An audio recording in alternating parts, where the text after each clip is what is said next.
আজকের ভিডিও শুরু করার আগে কিছু প্রশ্ন আমি তোমাদের সামনে রাখতে চাই। এই প্রশ্নটা শুধু তোমাদেরকে নয়, আমি নিজেকে করছি। আমরা যারা এই পৃথিবীর সবথেকে শিক্ষিত জীব, সভ্য জীব বলে নিজেদের দাবি করি, তারা কি সত্যি শিক্ষিত? তারা কি সত্যি সভ্য? প্রশ্নটা জানা থাকলে আমাকে অবশ্যই জানিও কমেন্ট সেকশানে।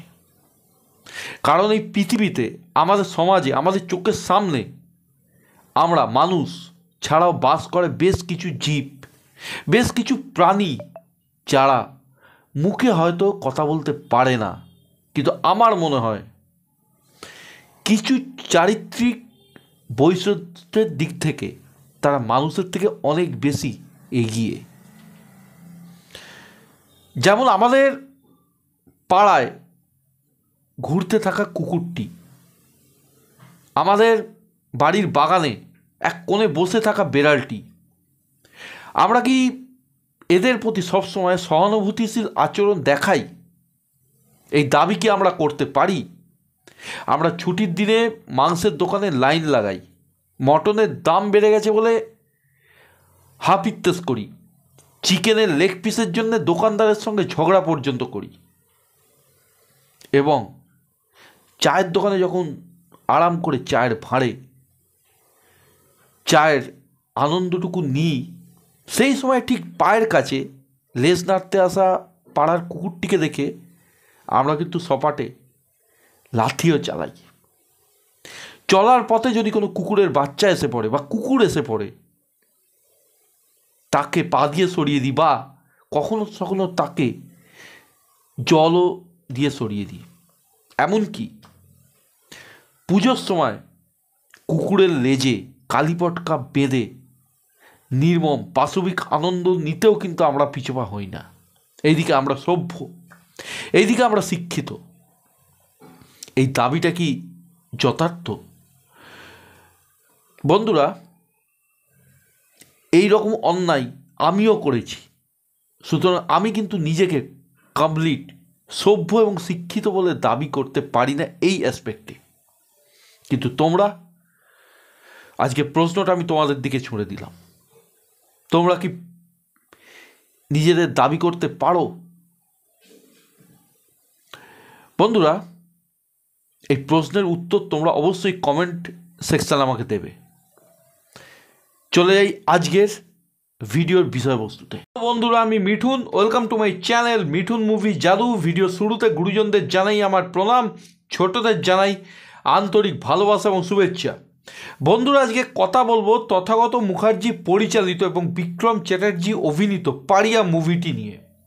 এই মুভিটির প্রসঙ্গে বিস্তারিত জানাবার আগে আমি এই মুভির যারা মেকার্স তথাগত মুখার্জি এবং এন্টার টিমকে আমি কুর্নিশ জানাতে চাই।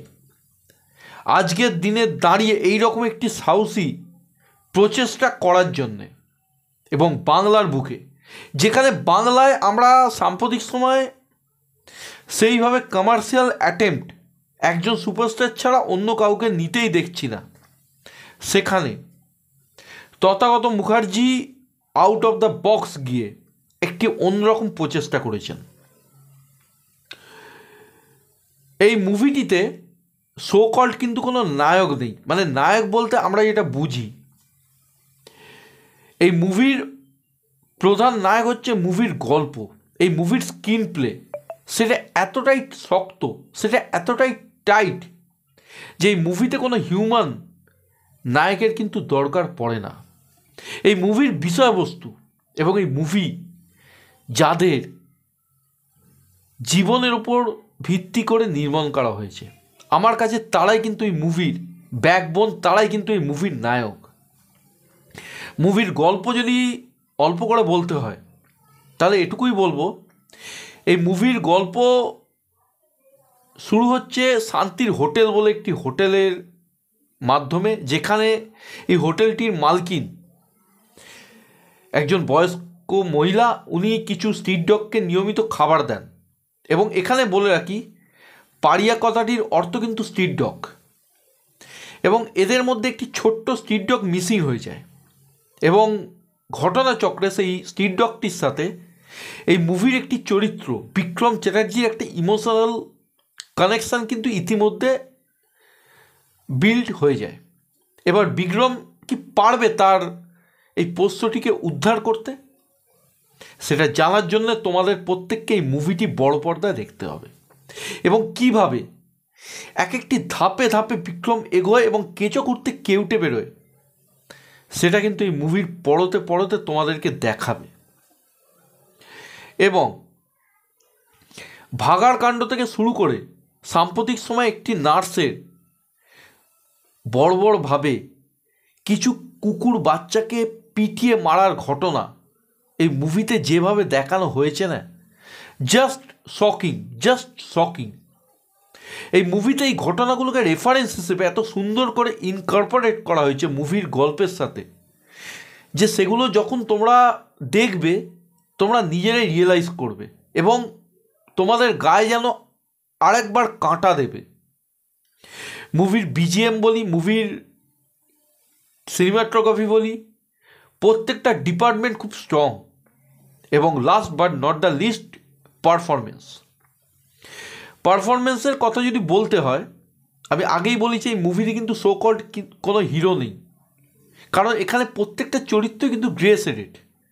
কিন্তু এই মুভিতে একজন অ্যান্টাগনিস্ট আছেন, তিনি হচ্ছেন সৌম্যদা, জাস্ট ফাটিয়ে দিয়েছেন।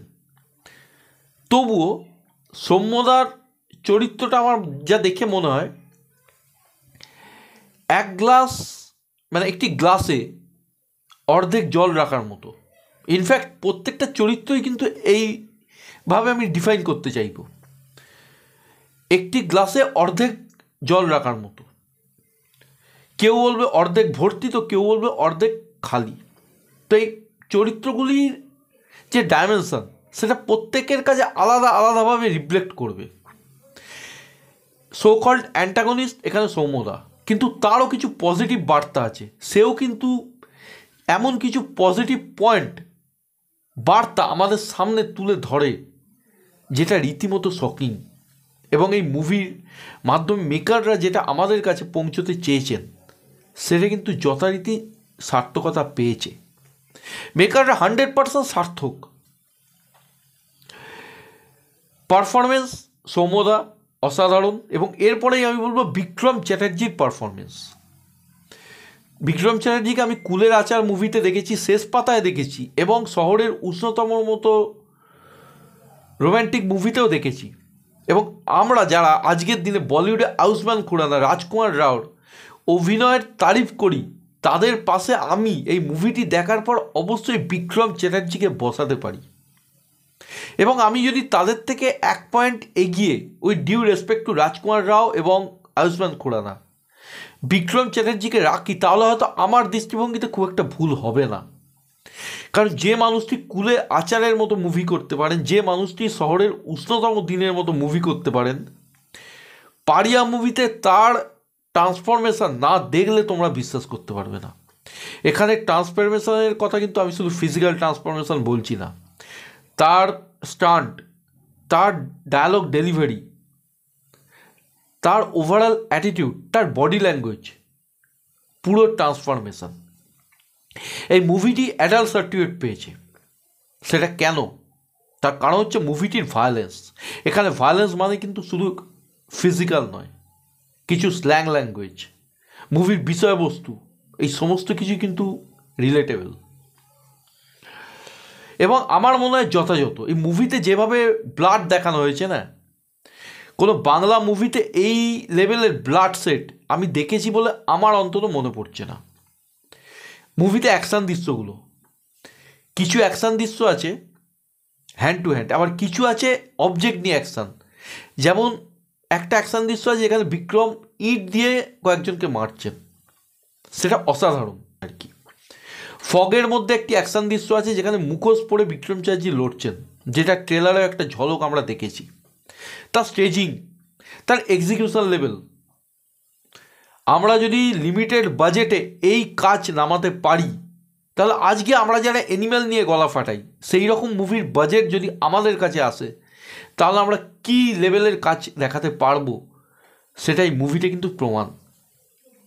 এই মুভিতে কিন্তু নেই কোনো ওভার দ্য টপ মোমেন্ট, এই মুভিতে নেই কিন্তু কোনো over the top action sequence, কিন্তু এই মুভিতে এমন কিছু ওয়াও মোমেন্ট আছে। এই মুভিতে যে চরিত্রগুলোর যে এক্সিকিউশন, সেটা যেভাবে দেখানো হয়েছে সেটা জাস্ট ওয়াও ওয়াও ওয়াও।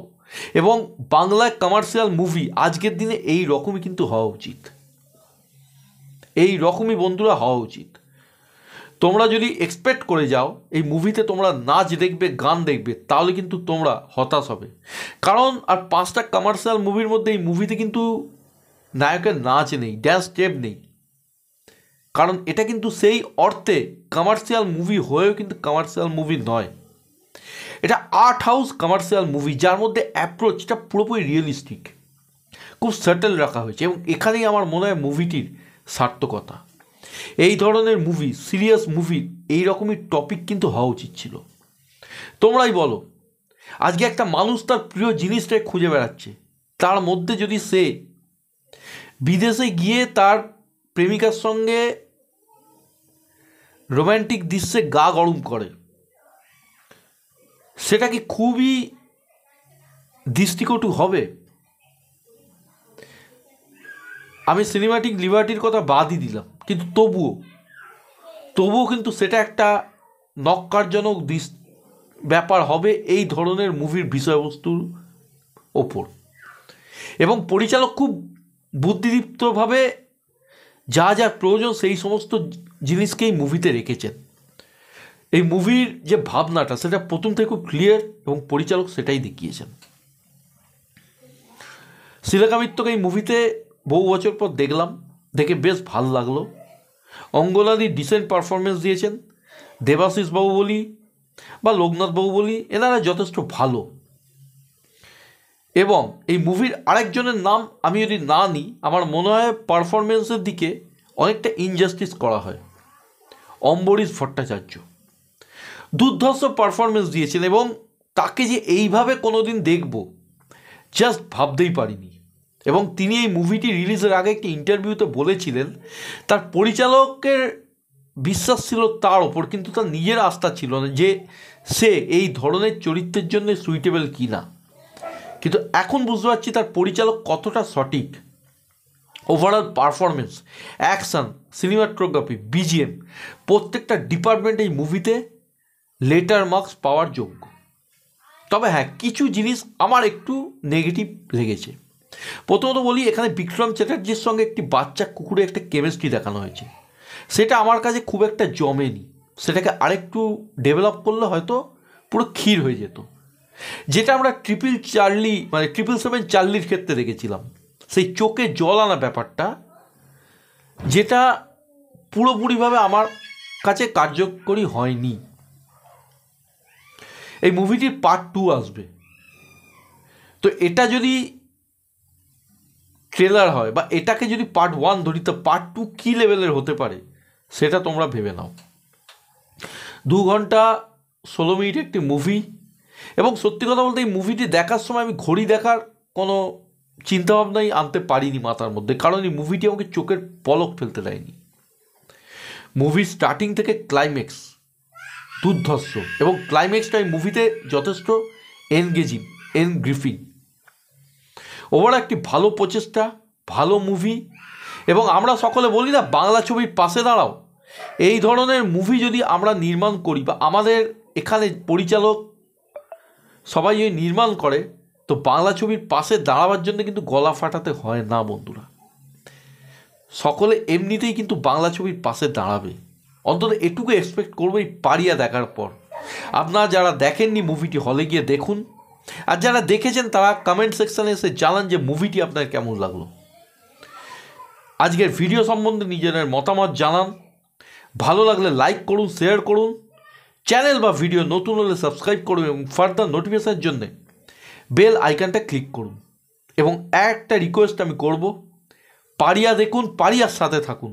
এই মুভিটি কোথাও গিয়ে আপনার পাঁজরে ধাক্কা মারবে, আপনাকে ভাবতে শেখাবে, এবং যে বার্তাটা এই মুভির মাধ্যমে দেওয়ার চেষ্টা এই মুভির মেকাররা করেছেন, সেটার সঙ্গে আপনি কতটা রিলেট করছেন সেটা নিজেকে নিজে প্রশ্ন করুন। ব্যাস এটুকুই বলবো। আর নয়। সকলে ভালো থাকুন, সুস্থ থাকুন। আবার দেখাবো অন্য কোনো দিন, অন্য কোনো ভিডিওয়ে। Take care, bye by.